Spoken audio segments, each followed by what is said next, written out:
to this video broadcast, and I think there's a problem going on in our society where we undervalue single people, and we think in ourselves, maybe if we're single, that we're looking for our worth in the wrong things. We're looking sometimes wrongly at another person to complete deep emotional needs that only God can truly meet. And sometimes we might say to ourselves, I'm single, I don't have kids, that makes me less significant. That is just not true. That is just not true. What brings us the most fulfillment in life is living the purpose God created us for, whether we be single or married, whether we be in this situation or that. And we're going to talk about, we each have a different walk of life. We each have a different circumstance in life. Some of us have come to the faith after we've gotten married. Some of us have come to the faith before we got married. Some people are fretting around wishing they were married, and some people are in a marriage where they're like, I wish I wasn't married, And so, as the saying goes, the grass is always greener on the other side, but that's only if you choose to make it greener that way. And so we're going to read over a passage in 1 Corinthians chapter 7, and Paul is saying, are you pledged to a woman? Do not seek to be released. Are you free from such commitment? Do not look for a wife. But if you do marry, you have not sinned, and if a virgin married, she has not sinned. But those who marry will face many troubles in this life, and I want to spare you of this. What I mean, brothers and sisters, is the time is short. From now on, those who have wives should live as if they do not, and those who mourn as if they did not, those who are happy as if they were not, those who buy something as if it were not theirs to keep, those who use the things of the world as if not engrossed in them, for this world in its present form is passing away. I would like you to be free from concern. An unmarried man is concerned about the Lord's affair, how he can please the Lord, but a married man is concerned about the affairs of this world, how he can please his wife. And what Paul is saying is basically, if you're married, if you're committed to someone in a marriage, you're going to have a lot less time on your hands that you can devote to doing the Lord's work. That's basically what he's saying. You're going to have to think about how to please her and make her happy. And likewise, a woman's going to think about her husband, how she's going to make him happy. And, it's not a bad thing. It's not a bad thing, but it does divide the focus. When you're focused on your wife and your children, that's going to take up a large portion of your time. And, I had a friend of mine come to me and today, or a few days ago, and he said he was kind of feeling bummed out about not being married and not having kids, and he's like in his 50s, or maybe close to 50. And I said, dude, you love to minister to people. You love to, interact with lots of people, and, just think about all that time you would not have if you had kids to look after. Think about it. Any parent knows children take up a lot of time, and yes, they're a blessing, but they also are a big amount of time you devote to, and I reminded him, just because you don't have literal children doesn't mean you can't invest in a positive way in somebody else's life that's younger than you, that you can actually inspire and be like a father figure to. Because one of the things he loves to do is positively encourage the young people. He has a heart for young people, and that's one of the reasons I think he wanted children. But, I told him, you still get to be like a father to these young men that you get to invest in. You get to, in a way, do something very significant in their lives without having to devote all that time to raising a family. And so we got to look at the positive blessings in any situation we live in. There's some people who may be looking for a job. They may be struggling to find work, and they may feel less significant as a man because they do not have a stable job. And you know what? That doesn't make a man a man. A job doesn't make a man a man. And a lot of women feel, well, I'm not married yet, I must be less of a woman. No, that's not true. That just means that God has not provided that. And if we truly want what's best, we're going to let the Lord decide. As it says in Proverbs 10:22, the blessings of the Lord make rich, and he adds no sorrow with it. And what I think it's saying there is that when God chooses to bless you with something, isn't going to be all this unnecessary added grief to it. Sometimes we grab for what we think we want, and boom, it blows up in our face, and we're like, wow, I just made a mess of things. But, I want to just talk about this passage for a little bit, and Paul is basically saying, I wish you all could be like single like I and devote yourselves fully to the work of the Lord, but each person has their own gift from God. And, Paul obviously understood you got to at least have some married people to repopulate the world, to keep the population going, so it's not a bad thing. Being married is not a sinful thing. It's a good thing. It's something good that God created. God said it's not good for man to be alone. And so God brought Adam, the first woman, and that's how things started. But it's also not a bad or terrible thing to be single. A lot of people treat it as a curse. And I think one of the reasons it's difficult for a lot of people is, a lot of Christians, is, well, Paul explains that, let's see, he says, I wish that all of you were as I am, but each of you has your own gift from God. One has this gift, another has that. And then he explains, he says, basically, he gives a little bit of wisdom here. But he says to the unmarried or the widows, it is good for them to stay unmarried as I do. But if they cannot control themselves, they should marry, for it is better to marry than to burn with passion. So what Paul is saying is basically, I think one of the big things that makes singleness for a lot of people a struggle, Christians especially, is a lack of self-control. There's, of course, that human desire, and if we build up self-control in our lives, if we learn to live self-controlled lives, it gets so easier. It gets so easier with self-control. Self-control is important in every area of life. It's not good to just be burning with desires all the time. It's good to be able to control our minds and think about the things of Christ, and to live pure and upright lives, and not be always pulled in the wrong direction by our eyes and our senses.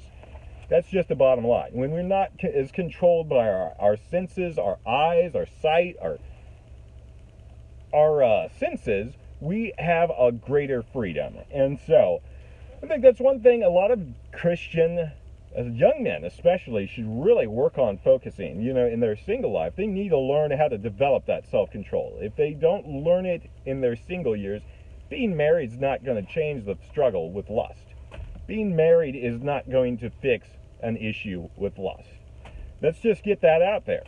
You could be married to the most gorgeous woman out there, and even then, you'd still have temptations. We never totally get rid of temptations in this life. And so it's best we learn how to walk by the Spirit and have His power living in us so we can resist temptation, whatever form they may come.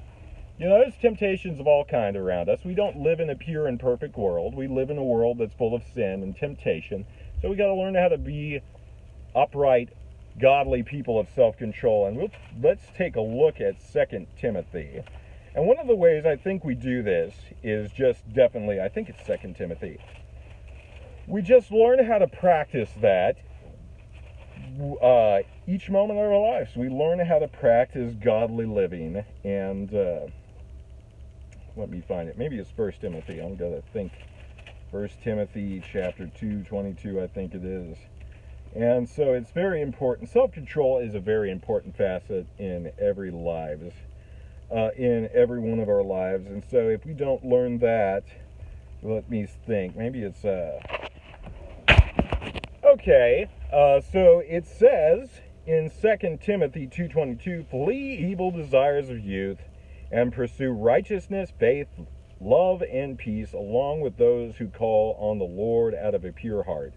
So what I think Paul's saying we should flee the evil desires of our youth. There's a lot of evil desires in our youth. We all are told that young men full of testosterone, they're pulled in all sorts of different directions, whether it be temptations to lust or whether it be, they're charged up. When you're a young man and you have a lot of testosterone flowing through you, sometimes you can get even into fights. Sometimes you can lose your temper. Sometimes that well up of male energy just kind of gets us into trouble, and we're just called to control that. It's not that it's a bad thing that we have hormones or or anything like that. It's just we have to learn to practice self-control in every area of life. It's like with eating. We have to tell ourselves, no, I'm not going to eat any more cookies today. No, I'm not going to have a third helping of pie. It's like with anything in life, and when we get, for example, when we get all worked up and our tempers flaring, and we see a lot of young men get into fist fights, a lot of arguments. They like to puff themselves up and be the big boy, big man, and they try to outdo each other, and sometimes they get into arguments and they want to always come out on top. It's the whole male dominance thing that goes around young men. And see, that thing is 2 Timothy 2:22 is saying we should flee the evil desires of youth and pursue the right things instead. Pursue righteousness, faith, love, and peace. See, it mentions peace in there. It's saying we shouldn't be just hot-headed young men eager to get in a fight and beat people down, like some guys do. And if you ever seen a young man, get in another man's face and you're like, no, don't do that, and they're talking smack, and the Bible's saying we should avoid that kind of behavior, whether it's comes in the form of arguing, fighting like that, or whether it comes in the form of other temptation. And so we're to pursue the right things, and we're to become the people of character that God wants us to be. And so back to that whole point, just because you find that person that's right for you doesn't mean that your problems, your deep-seated emotional issues will go away. I think a lot of people live with a lot of deep-seated rejection issues, a lot of deep-seated insecurities, a lot of deep-seated feelings of maybe this or that, and only God can truly heal that. It's like, as the Lord says, I am your healer.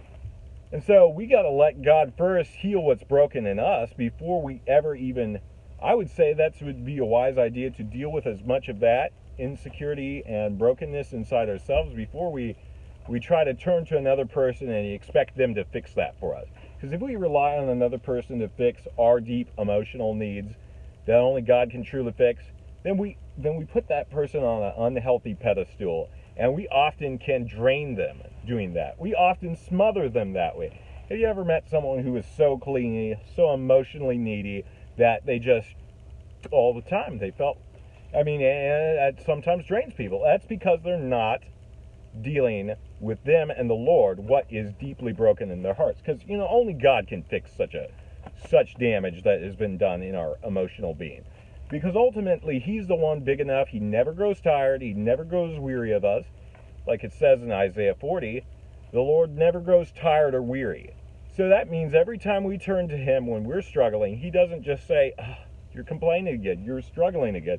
I get tired of always hearing you do this. No, God's not like that. Us as human beings, we get tired, we get weak, and sometimes, as much as we want to be a help to another person, as much as we care about the people around us, sometimes we're just too exhausted to know what to say or how to help them. And that's just our human nature. But God's not like that. He can totally never run out of energy. And that's why we always got to turn to the Lord first. It says, delight yourself in the Lord, and He will give you the desires of your heart. Which means when we put the Lord as our ultimate delight, I think He satisfies those deep emotional hungers that we as humans feel. See, that's one of the secrets that I have to not getting lonely. I don't really interact all the time with people. I'm totally content by myself. But, one thing that's really helped me learn this lesson was I went through a season where I didn't really have too many people to rely on. And the Lord really forced me to draw close to Him and rely only on Him. And now I've gotten to the point in my life where it's okay when I'm alone for a long period of time. I don't really feel all lonely and isolated. I don't. And I think the Lord can really uproot some of those negative things inside of us. I used to always have to have a person around to feel, like I was not disconnected. Now I'm totally the opposite. I can't have a single person around for 100% of the time. That would wear me out too. So, I've kind of gotten to the point where, I like interacting with people. It's a joy, it's an honor, it's a privilege. But, there are times where we need our alone time. We can't just rely on just other people to fix our emotional needs that only God can truly fix. And so that's why I think we set ourselves up for problems. If you go into a relationship or a marriage and you say, this person is going to make me totally happy 100% of the time they're going to meet all my needs. And if we go in with that mindset, we're just thinking about ourselves. We're not thinking about, well, how can I be a blessing to them, and how can I care about them? You know, marriages are give situation. That's the way it should be. When two people get married, they should not be thinking about their own happiness, but how can I make this other person happy? How can I make that other person happy? And when both people are doing that, you got a good functional relationship. That's true with friendship too. That's true with any relationship. When both people are not just primarily thinking about themselves or being selfish, you got a good working relationship. But you know, when we're broken down and we have so many emotional needs that are unmet, sometimes we can be selfish because just we're hurting inside, and we're not outright trying to be selfish, but we're relying so much on that other person that we can drain them. We're not outright trying to be selfish or any of that, but you know, sometimes unmet needs, if we're not getting our needs met from the Lord, from our ultimate source, then we are going to drain that other person. And that's why I always try to encourage everybody I talk to first seek the Lord. As it says in Matthew 6:33, seek first his kingdom and his righteousness, and all these things will be added to you. And so I think God can totally meet every single need we have if we first turn to him and make him the priority of our lives. Whether it's emotional, whether it's a financial need, or whether it's anything else we need, God will provide in his right way at his right time whatever we truly need. God bless.